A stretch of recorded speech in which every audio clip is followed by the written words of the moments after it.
स्वागत है आपका आज के एपिसोड में। सबसे पहले देखते हैं पिछले अभ्यास प्रश्न को। निम्नलिखित कथनों पर विचार कीजिए। पहला, डेटा संप्रभुता का अर्थ है किसी देश का डेटा उसके अपने कानूनों के अधीन होना चाहिए तथा उसकी क्षेत्रीय सीमाओं के भीतर संग्रहित होना चाहिए।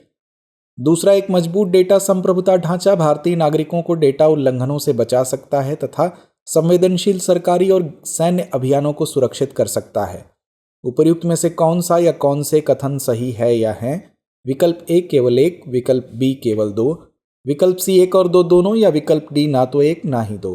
तो इसका सही जवाब है विकल्प सी। डेटा संप्रभुता का अर्थ है किसी देश का डेटा उसके अपने कानूनों के अधीन होना चाहिए तथा उसकी क्षेत्रीय सीमाओं के भीतर संग्रहित होना चाहिए। अतः कथन एक सही है। एक मजबूत डेटा संप्रभुता ढांचा भारतीय नागरिकों को डेटा उल्लंघनों से बचा सकता है और संवेदनशील सरकारी तथा सैन्य अभियानों को सुरक्षित कर सकता है। अतः कथन दो सही है। अतः विकल्प सी सही है। बता दें कि reforming intelligence and securing America act 2024 विदेशी खुफिया निगरानी अधिनियम 1978 की धारा 702 को नवीनीकृत करता है।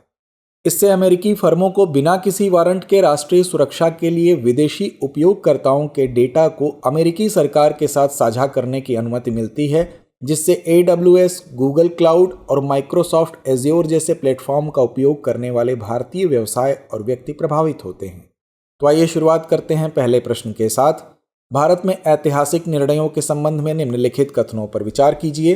पहला, बंधुआ मुक्ति मोर्चा बनाम भारत संघ मामले ने देश में बंधुआ मजदूरी की परिभाषा का विस्तार किया तथा एक राष्ट्रीय प्रतिक्रिया ढांचा स्थापित किया।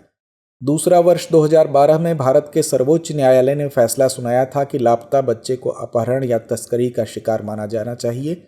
उपर्युक्त में से कौन सा या कौन से कथन सही है या हैं? विकल्प ए केवल एक, विकल्प बी केवल दो, विकल्प सी एक और दो दोनों, या विकल्प डी ना तो एक ना ही दो। तो इस प्रश्न का सही जवाब है विकल्प सी। ऐसा व्यक्ति जो लिए हुए ऋण को चुकाने के बदले ऋणदाता के लिए श्रम करता है या सेवाएं देता है, बंधुआ मजदूर कहलाता है। इसे अनुबंध श्रमिक या बंधक मजदूर भी कहते हैं। बंधुआ मुक्ति मोर्चा बनाम भारत संघ के मामले ने देश में बंधुआ मजदूरी की परिभाषा का विस्तार किया तथा एक राष्ट्रीय प्रतिक्रिया ढांचा स्थापित किया। अतः कथन एक सही है। वर्ष 2012 में भारत के सर्वोच्च न्यायालय ने फैसला सुनाया कि लापता बच्चे को अपहरण या तस्करी का शिकार माना जाना चाहिए। अतः कथन दो सही है, इसलिए विकल्प सी सही है। भारत में मानसिक स्वास्थ्य के संबंध में निम्नलिखित कथनों पर विचार कीजिए। पहला, भारत की मानसिक स्वास्थ्य प्रतिक्रिया में जलवायु संकट की भूमिका को स्पष्ट रूप से शामिल नहीं किया गया है। दूसरा, राष्ट्रीय मानसिक स्वास्थ्य कार्यक्रम मुख्यतः नैदानिक कारणों पर ध्यान केंद्रित तथा पर्यावरणीय संबंधी प्रभावों को नज़रअंदाज करता है। उपर्युक्त में से कौन सा या कौन से कथन सही है या हैं? विकल्प ए केवल एक, विकल्प बी केवल दो, विकल्प सी एक और दो दोनों, या विकल्प डी ना तो एक ना ही दो। तो इस प्रश्न का सही जवाब है विकल्प सी। भारत की मानसिक स्वास्थ्य प्रतिक्रिया वर्तमान में जलवायु संकट के लिए स्पष्ट रूप से जिम्मेदार नहीं है। अतः कथन एक सही है। राष्ट्रीय मानसिक स्वास्थ्य कार्यक्रम और राष्ट्रीय आत्महत्या रोकथाम रणनीति जैसे प्रमुख कार्यक्रम मुख्य रूप से नैदानिक कारणों पर ध्यान केंद्रित करते हैं तथा मानसिक स्वास्थ्य चुनौतियों को बढ़ाने वाले पर्यावरणीय प्रभावों को अनदेखा करते हैं। अतः कथन दो सही है। अतः विकल्प सी सही है। वर्तमान में नीतियां जलवायु संकट और मानसिक स्वास्थ्य को अलग अलग मानती हैं, जिससे खंडित रणनीतियां बनाती हैं। उदाहरण के लिए मानसिक स्वास्थ्य कार्यक्रम अक्सर जलवायु आपदाओं के कारण होने वाले विस्थापन, आर्थिक नुकसान और सामुदायिक विघटन के दीर्घकालिक मनोवैज्ञानिक प्रभाव को नज़रअंदाज कर देते हैं। भारतीय रिजर्व बैंक द्वारा अपनाई गई मौद्रिक नीति के संबंध में निम्नलिखित कथनों पर विचार कीजिए। पहला, उदार दृष्टिकोण अपनाते हुए RBI विकास को बढ़ावा देने के लिए ब्याज दरों को कम करता है। दूसरा, RBI के तटस्थ दृष्टिकोण का तात्पर्य आर्थिक स्थितियों के आधार पर ब्याज दरों में वृद्धि या कटौती करने से है। तीसरा, जब RBI मुद्रास्फीति को नियंत्रित या कम करना चाहता है तो वह आमतौर पर ब्याज दरों में कमी करता है। उपर्युक्त में से कितने कथन सत्य है या हैं? विकल्प ए केवल एक, विकल्प बी केवल दो, विकल्प सी सभी तीन, या विकल्प डी कोई नहीं। तो इसका सही जवाब है विकल्प बी। उदार दृष्टिकोण अपनाते हुए RBI विकास को बढ़ावा देने के लिए ब्याज दरों को कम करता है, इसलिए कथन एक सही है। RBI के तटस्थ दृष्टिकोण का तात्पर्य आर्थिक स्थितियों के आधार पर ब्याज दरों में वृद्धि या कटौती करने से है। अतः कथन दो सही है। RBI ब्याज दरों को बढ़ाकर मुद्रास्फीति को नियंत्रित करता है, न कि उन्हें कम करके। अतः कथन तीन सही नहीं है। अतः विकल्प बी सही है। कृत्रिम बुद्धिमत्ता और भौतिकी के बीच के संबंध के बारे में निम्नलिखित कथनों पर विचार कीजिए।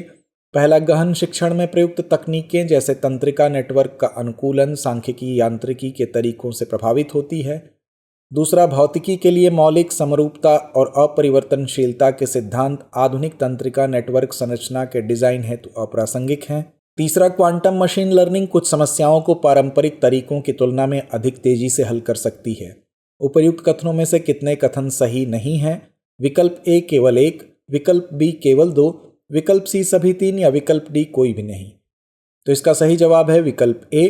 तंत्रिका नेटवर्क में उपयोग की जाने वाली अनुकूलन तकनीकें सांख्यिकीय यांत्रिकी में विधियों के अनुरूप हैं, जैसे कि भौतिक प्रणालियों में चरण संक्रमण का अध्ययन करने में उपयोग की जाने वाली विधियां। अतः कथन एक सही है।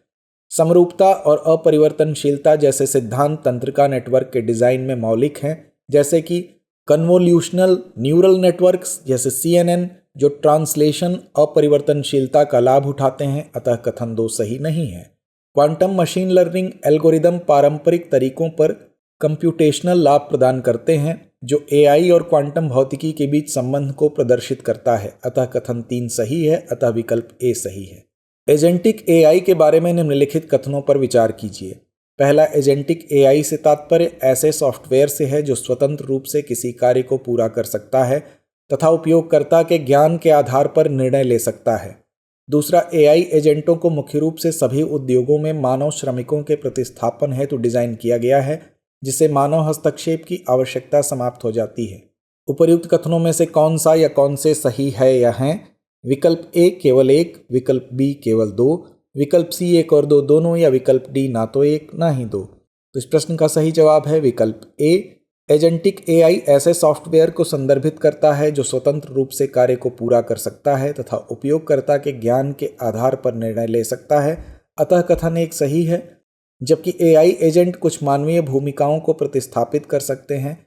यह सभी उद्योगों में मानव श्रमिकों के प्रतिस्थापन हेतु डिजाइन किया गया है, न कि मानव हस्तक्षेप की आवश्यकताओं को समाप्त करने के लिए। अतः कथन दो सही नहीं है। अतः विकल्प ए सही है।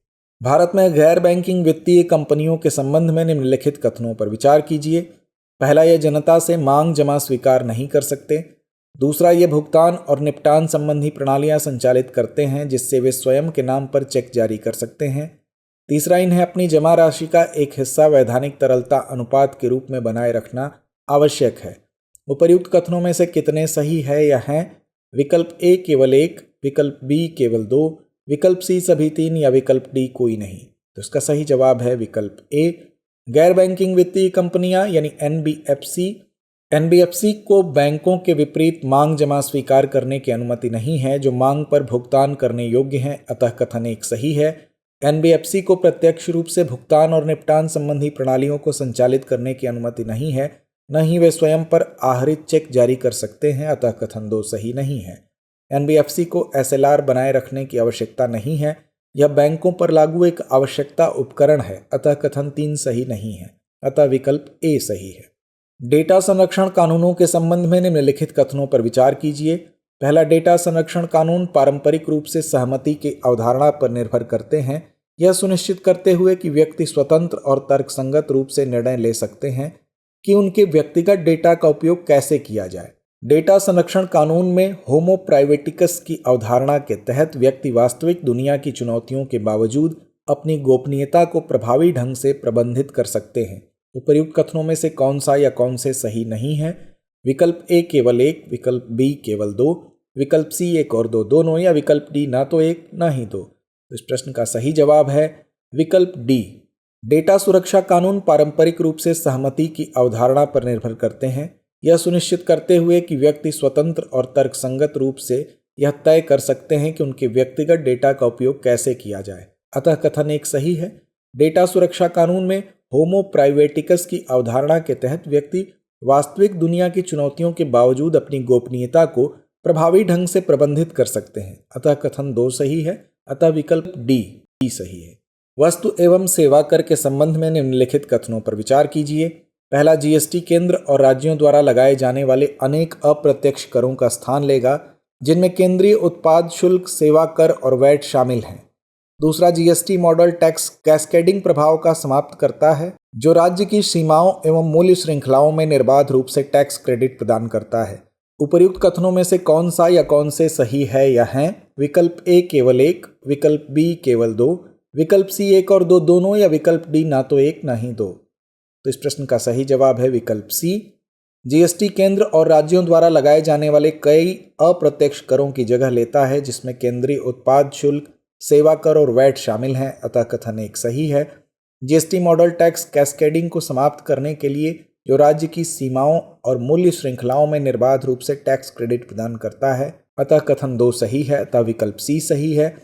सीजीएसटी और एसजीएसटी क्रेडिट क्रॉस यूटिलाइजेशन केवल आईजीएसटी प्रणाली के तहत अंतर्राज्यीय लेन देन हेतु ही अनुमति प्रदान करता है, उसी राज्य के भीतर लेन देन के लिए नहीं। कोलंबो सुरक्षा सम्मेलन के संबंध में निम्नलिखित कथनों पर विचार कीजिए। पहला, इसे मूल रूप से समुद्री सुरक्षा पर एनएसए ट्राइलेटरल के रूप में जाना जाता था और इसे वर्ष 2011 में स्थापित किया गया था। दूसरा, यह हिंद महासागर क्षेत्र में समुद्री सुरक्षा बढ़ाने के लिए श्रीलंका की एक पहल थी। तीसरा, भारत, श्रीलंका और मालदीव इसके संस्थापक सदस्य थे। उपर्युक्त कथनों में से कितने सही है या हैं? विकल्प ए केवल एक, विकल्प बी केवल दो, विकल्प सी सभी तीन, या विकल्प डी कोई नहीं। तो इसका सही जवाब है विकल्प सी। इसे मूल रूप से समुद्री सुरक्षा पर एनएसए ट्राइलेटरल के रूप में जाना जाता था और इसे वर्ष 2011 में भारत, श्रीलंका एवं मालदीव के बीच स्थापित किया गया था, अतः कथन एक सही है।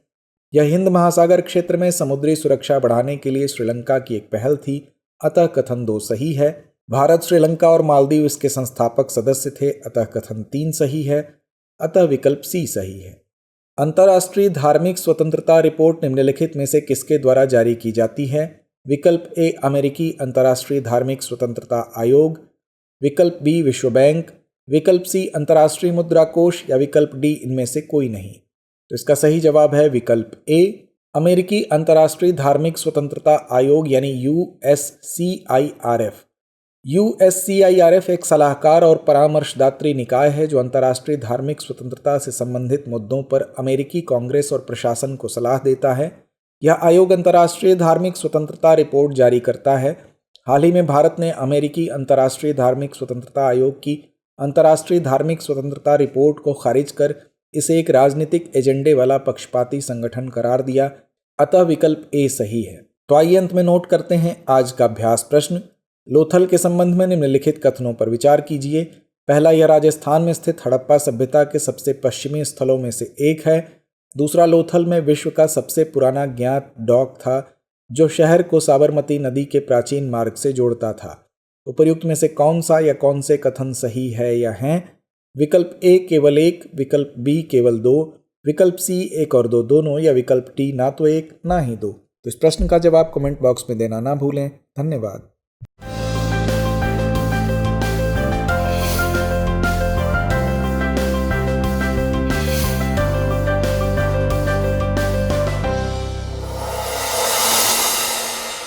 डियर व्यूअर्स, अपने एग्जाम की तैयारी को और बेहतर करने के लिए हमारे चैनल को लाइक, शेयर और सब्सक्राइब करना न भूलें।